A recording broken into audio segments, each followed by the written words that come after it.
প্রায় সমসাময়িক ঢাকা বিশ্ববিদ্যালয়তে, ওনারা দুজনেই যদিও আমার থেকে একটু বড়, কিন্তু ভাই 40,000-এর মতো ভোটার। আমি কালকে যদিও মার্কিন যুক্তরাষ্ট্রে রাত ছিল, কিন্তু আমি যতটা রাত পর্যন্ত আমি দেখতে চেষ্টা করতেছিলাম যে অনেক আনন্দ ফুর্তি, প্রায় উৎসবমুখর পরিবেশে ভোট দিয়েছে। দুই একটি জায়গায় হ্যাঁ অভিযোগ পাল্টা অভিযোগের কিছু তো ছিল, কিন্তু সেই অভিযোগ পাল্টা অভিযোগ তো আসলে আমার কাছে মনে হয় যে এই 40,000-এর ভোটটার, তাও আবার সবাই ঢাকা বিশ্ববিদ্যালয়ের ছাত্র, একটুক তো মনে হয় স্বাভাবিকই। মানে মানে আপনি কি মনে করেন না যে এটা মানে আমরা যদ্দূর দেখতে চেয়েছিলাম তার মধ্যেই এটা সবচেয়ে ভালো নির্বাচনই তো মনে হয় আমরা দেখলাম? মানে এনি ভাই যদি একটু মন্তব্য করতেন। জি, দেখুন আমরা তো ঢাকা ইউনিভার্সিটিতে যাওয়ার কোনো সুযোগ হয় নাই হ্যাঁ। গত কয়েকদিন যাবত, এবং নিয়ম অনুযায়ী সেখানে আমরা যাইতে পারি নাই। আমরা যেমন 90 ইলেকশন করেছি, 89 ইলেকশন করেছি, হুম। তখন তো আমরা ঢাকা বিশ্ববিদ্যালয় ক্যাম্পাসে ইন প্রেজেন্স ছিলাম, হুম। এবং বাইরে থেকে অনেক রাজনৈতিক সংগঠন বা রাজনৈতিক দলের নেতৃবৃন্দ সেখানে গিয়েছেন, ক্যাম্পেইন করেছেন। হুম। এবার সেই সুযোগটা ছিল না, একই হিসাবে ভালো। কিন্তু কথা হলো, বিশ্ববিদ্যালয়ের ভিতরে হুম। যে কথাগুলো আমরা আজকে শুনেছি, গত কয়েকদিন যাবত শুনেছি, প্রশাসন নিয়ে যে কথাগুলো হচ্ছিল, যে এটা শিবির নির্ভর, এটা জামাত নির্ভর, গুপ্ত সংগঠনের মধ্য থেকে সাধারণ ছাত্রদেরকে প্রভাবিত করে আহ, একটা রাজনীতি করার চেষ্টা করা হয়েছিল, এটা আমাদের কাছে পছন্দনীয় ছিল না। হুম। কারণ আমরা সবসময় ঢাকা বিশ্ববিদ্যালয়ের কর্তৃপক্ষের কাছে একটা নিরপেক্ষ অবস্থানে আশা করেছি বা আশা করব প্রত্যাশার জায়গা থেকে। এবং ঢাকা ইউনিভার্সিটি মানে এখানে সবসময় একটা আন্দোলন সংগ্রাম, আন্দোলন সংগ্রামের ঐতিহ্য, সবকিছুকে আমরা ধারণ করি। তেমনি আমরা ছাত্র রাজনীতির ভাবমূর্তিকে নিয়েই আমরা সবসময় কথা বলেছি, এবং এই প্রজন্মের কাছে তো আমরা সেটাই দেখতে চেয়েছি ওকে। এবং সেটাই শুনতে চেয়েছি। আমার এই জন্য আমি বলছি যে আজকে অনেকগুলা ছাত্র সংগঠন, শুধু হুম। জাতীয়তাবাদী ছাত্রদল নয়, প্রায় বাম ছাত্র সংগঠন, বৈষম্য বিরোধী ছাত্র হুম। আন্দোলন বা যারা স্বতন্ত্র ইলেকশন করেছেন, অনেকেই বলেছেন যে এই অনিয়ম, এই অভিযোগ এবং একটা স্মুথ নির্বাচন যেটা প্রত্যাশা অনুযায়ী ছিল, সেটা কিন্তু একদিকে মিডিয়া মহবত তৈরি করা হয়েছে, আর একটা প্রশাসনের ক্ষেত্রে অনেকটা অসহযোগিতা আমরা পেয়েছি। সুতরাং 40,000 স্টুডেন্টের মধ্যে আহ, একটা পার্সেন্টেজ প্রায় 80+ যেটা হয়েছে, সেটা সম্পর্কে আমি ব্যক্তিগতভাবে আগে থেকে জানতাম যে হয়তোবা জুলাইয়ের পর একটা ব্যাপক উপস্থিতি সেখানে থাকবে। কিন্তু আমাদেরকে প্রতিনিয়ত সাড়া দিয়েছে, প্রতিনিয়ত আমাদের মধ্যে দাগ কেটেছে যে এই অনিয়মের কথা কেন আসবে, ওকে। এই অভিযোগ কেন আসবে, আমার মনে হয় যে স্মুথ নির্বাচন কেন হবে না। আমার মনে হয় অনিয়মের কথা বলছেন পরিষ্কার করে এনি ভাই। আমরা একটু সাকিবের কাছ থেকে শুনি যে সাকিব ভাই, আপনি নির্বাচন কেমন দেখলেন আসলে? ফল যাই হোক তা সবার মেনে নেওয়া উচিত কিনা? আপনার কাছে আমি একটু এক্সটেন্ডেড প্রশ্ন করতে চাই যে এই ফল জাতীয় নির্বাচনে বা জাতীয় রাজনীতিতে বড় কোনো প্রভাব রাখবে কিনা? আহ, ধন্যবাদ খালেদ মহিউদ্দিন আমাকে আমন্ত্রণ জানানোর জন্য। আনি ভাই আছেন, শহীদুদ্দিন চৌধুরী আনি, আহ, সবাইকে সালাম এবং শুভেচ্ছা, আসসালামু আলাইকুম। ডাকসু নির্বাচন তো অনেক প্রত্যাশিত ছিল, যেমনটা প্রত্যেকটা প্রতিষ্ঠানেই নির্বাচন হোক সেটা আমরা চাই, এবং বিশেষভাবে এই 24-এর গণঅভ্যুত্থানের পরে এত আত্মত্যাগ, আমাদের তরুণ তাজা প্রাণ এইভাবে যে বাংলাদেশের স্বপ্ন নিয়ে তারা আসলে একটা পরিবর্তনের জন্য ঝাঁপিয়ে পড়েছিল, জীবন উৎসর্গ করেছেন, তাদের প্রত্যাশা অনুযায়ী বাংলাদেশে একটা গণতান্ত্রিক ব্যবস্থা কায়েম হবে, শিক্ষাঙ্গনগুলোর পরিবেশ গণতান্ত্রিক হবে, সেখানে ছাত্র সংসদ নির্বাচন একাডেমিক কারিকুলামের অংশ হয়ে উঠবে এবং পুরো ক্যালেন্ডারে, একাডেমিক ক্যালেন্ডারের অংশ হয়ে উঠবে। সেই জায়গাটা তৈরি হোক, সেটা তো সকলেরই প্রত্যাশিত। ঢাকা বিশ্ববিদ্যালয়ে এই ডাকসু ইলেকশন সেই দিক থেকে ব্যাপক উৎসাহ তৈরি করেছে। এরপরেই জাকসু হবে, এরপরে অন্যান্য বিশ্ববিদ্যালয় আছে, চট্টগ্রাম সহ আরো বিশ্ববিদ্যালয়গুলোতে নির্বাচন আছে। তো প্রত্যাশাটা ওই জায়গায় যে একটা সুষ্ঠু নির্বাচন হবে, প্রতিযোগিতা হবে। পুরনো রাজনৈতিক বন্দোবস্ত যেমন ছিল, মানে দখল, মারামারি, কিংবা নানা ধরনের কারচুপি, ত্রাস, ভয়, এই জায়গাগুলো থাকবে না। কিন্তু নির্বাচন নিয়ে এখন পর্যন্ত ডাকসুতে যে আমরা খবর পেয়েছি তাতে মোটা দাগে মানে শিক্ষার্থীদের অংশগ্রহণ ছিল 75 ভাগ থেকে 80 ভাগ, কিংবা গড়ে হয়তো 75 ভাগ ভোট দিয়েছেন। সেটা মোটামুটিভাবে একটা ভালো সংখ্যা। এবং সকাল থেকে যেসব খবর এসেছিল, মোটামুটি শান্তিপূর্ণভাবেই নির্বাচন হচ্ছে, এইটাই খবর ছিল। বেশ কিছু অভিযোগ অবশ্য ইতিমধ্যে এসছে, যে এগুলোতে মানে বেশ বড় ধরনের অনিয়মের কথা শোনা যাচ্ছে অভিযোগ আকারে। আমাদের মনে হয় যে এই বিষয়গুলো খুব সুষ্ঠুভাবে তদন্ত হওয়া দরকার। কেননা কোনো নির্বাচন নিয়ে যদি প্রশ্নবিদ্ধ মানে প্রশ্ন থাকে এবং প্রশ্নবিদ্ধ হয়ে পড়ে একটা নির্বাচন, তাহলে সেটা গণতান্ত্রিক পরিবেশ তৈরি করতে সাহায্য করে না। এবং এই যে ফলাফল মেনে নেওয়ার প্রশ্নটা, সেটাও কিন্তু একটা মানে বাধা তৈরি করে। ফলাফল মেনে নেওয়াটাই খুবই কাঙ্ক্ষিত একটা গণতান্ত্রিক রাজনীতি কিংবা ব্যবস্থার মধ্যে।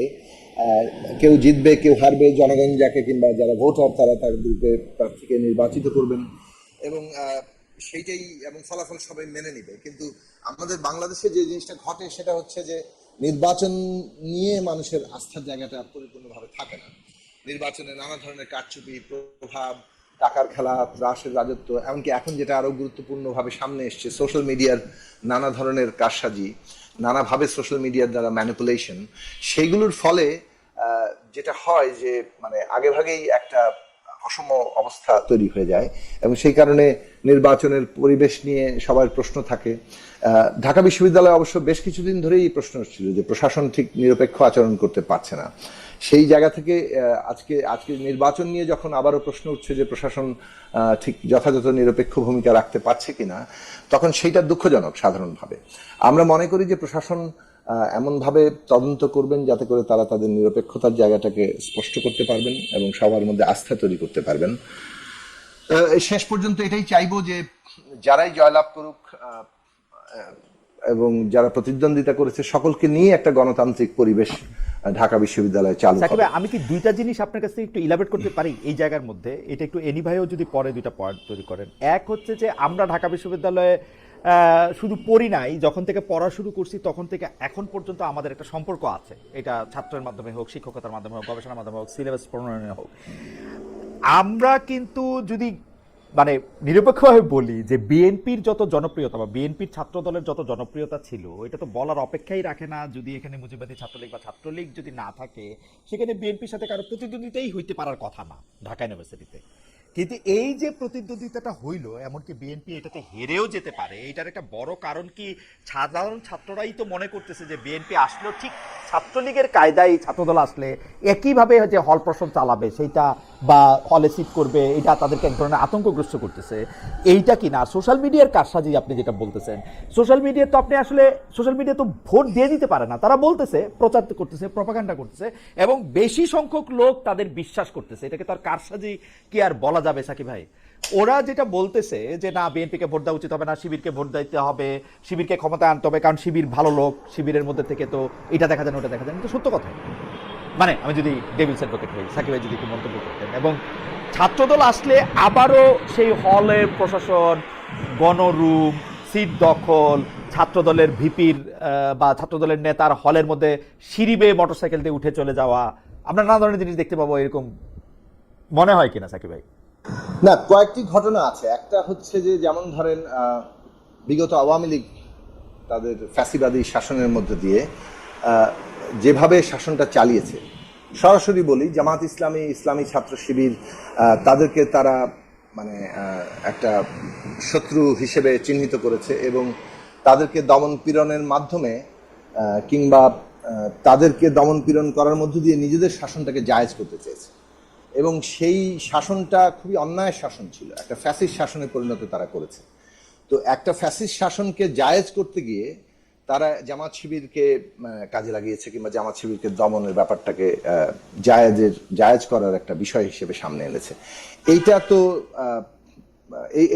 এই বাস্তবতাই একটা ভিন্ন জায়গা তৈরি করে। আপনি যখন কাউকে ব্যাপকভাবে দমন পীড়ন করেন, আসলে তাকে দমন পীড়নের মধ্যে দিয়ে শেষ করা যায় না। রাজনৈতিকভাবে মোকাবেলার বদলে যদি দমন পীড়ন আপনার প্রধান হাতিয়ার হয় এবং তাও সেটা আবার একটা অন্যায় শাসনকে জায়েজ করার জন্য, তখন তার রাজনৈতিক যে সুবিধাটা সেটা কিন্তু তার পক্ষে যায়। ফলে জামাত ইসলামী কিংবা ইসলামী ছাত্র শিবির ফ্যাসিবাদ বিরোধী লড়াইয়ে এই যে তাদের উপরে যে দমন পীড়ন, সেটার একটা রাজনৈতিক যাকে বলে যে সমর্থন সুবিধা জনগণের দিক থেকে পেয়েছে, সেটা একটা বিষয় আছে। প্লাস ধরুন তারা যেভাবে কাজ করতে পেরেছে, মানে নানাভাবে তারা কাজের কৌশল বদলে ফেলেছে, কিছুটা গোপনে অপ্রকাশ্যে তারা কাজ করেছে, বিভিন্ন সংগঠনের মধ্যে প্রবেশ করে তারা কাজ করেছে, সেইগুলো তাদেরকে ছাত্রদের কাছাকাছি থাকার জন্য যে পরিমাণ সময় এবং জায়গা তৈরি করেছে, ঠিক ওই একই বিষয়ে আবার যারা প্রকাশ্যে কাজ করেছে তাদের ক্ষেত্রে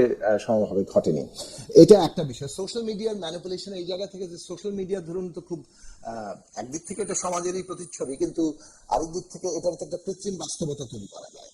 সেই কৃত্রিম বাস্তবতার প্রভাব মানে সাময়িকভাবে হলেও একটা বড় অংশের মধ্যে পড়ে কখনো কখনো, সেই জায়গাটা তো আছেই। এবং এই ক্ষেত্রে যাদের অর্থ আছে, যাদের প্রচুর সোশ্যাল মিডিয়ার ম্যানিপুলেশনের টুলস গুলো আছে, সেটার যে সমস্ত কায়দা কানুন আছে, সেগুলো যারা করতে পারে তারা সেটার মধ্যে করেছে।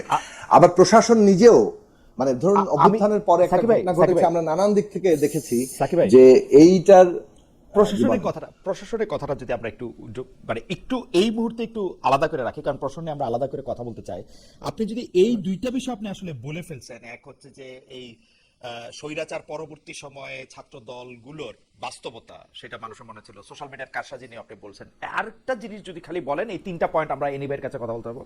এইটা হচ্ছে যে এইবারও যে আমরা ইলেকশনের সময় রাজাকার ও মুক্তিযুদ্ধের একটা বয়ান সামনে আসতে দেখলাম, এইটা আসলে ইলেকশনটা যেরকম আমরা চাইছিলাম সেইটার মানে এইটা আমি ঠিক আসছিলাম যে এই তিনটা কথাটা প্রথমে।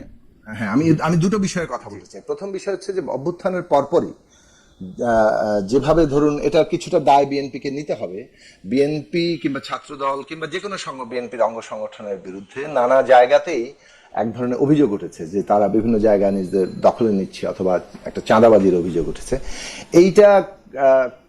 এটাকে কাজে লাগিয়ে ধরুন, অথবা এটার উপরে ভর করে যেভাবে আপনার একটা প্রচারণার তৈরি হয়েছে, যে সেটা ক্রিয়াশীল ছাত্র সংগঠনগুলোর দিক থেকেও আছে, অভ্যুত্থানে অংশগ্রহণকারী যারা বৈষম্য বিরোধী ছাত্র সংগঠন করেছে, তারা আবার যখন দল করেছে এনসিপি কিংবা গণতান্ত্রিক ছাত্র সংগঠন বাকশাস, তাদের দিক থেকেও ঘটেছে, ইসলামী ছাত্র শিবিরের দিক থেকেও ঘটেছে, যে একটা ছাত্রদল সম্পর্কে তো নেতিবাচক একটা বড় জায়গা তৈরি করা, যে তারা আসলে ওই ছাত্রলীগের মতোই হলের জায়গাটা করবে।